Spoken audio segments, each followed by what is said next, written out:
Lack of housing is a major barrier as the city tries to dismantle the encampment in the Downtown Eastside. In leaked city documents acquired by local advocates, it appears an escalation with heavy police involvement is on the horizon. Penny Daflos has more on the leak and the response.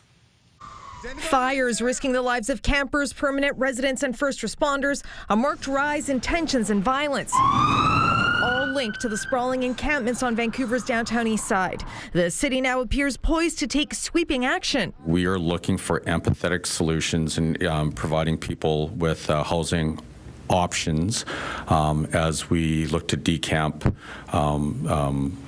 Hastings. Vancouver's mayor didn't deny there's a plan underway and that homeless advocates at Vandu had acquired a leaked portion of it. We demand a moratorium on these decampments until there is adequate housing. The document outlines priority areas for a first phase, increasing pressure on campers to leave their tents, which some are reluctant to do. It's like the only place I feel comfortable and I can hide from the public because lots of people stare at us. There's a lot of things happening inside SROs. The second phase would be led by Vancouver Police over 1 or 2 days with the aim of fully clearing all tents and structures, a move advocates say will inflame tensions. Immediately, when the VPD is on the block, things become unsafe. We're working with the City of Vancouver to ensure that there is dignified emergency shelter available for people who are moving out of the encampment. Campers acknowledge They gave me an option to go to a shelter. What we've been offered so far is inadequate.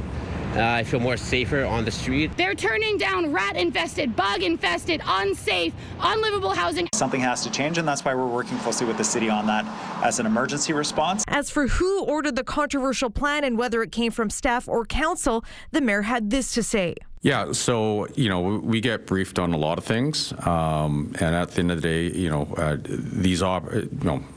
these recommendations, whatever, like all other recommendations, they pretty much come from, city staff, and then, we get to talk about them.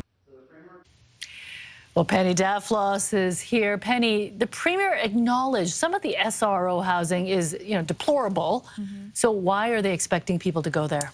Premier Eby says that shelters or SROs are campers' first stop on the way to permanent housing, insisting that it does take time to assess their needs and how much support they might require going forward. His longer-term plan is to replace all the crumbling SROs with modern housing, but that process has been taking years, so there's no quick fix when the city and province want people off the sidewalks right now, Mi-jung. Okay, thank you, Penny. You bet.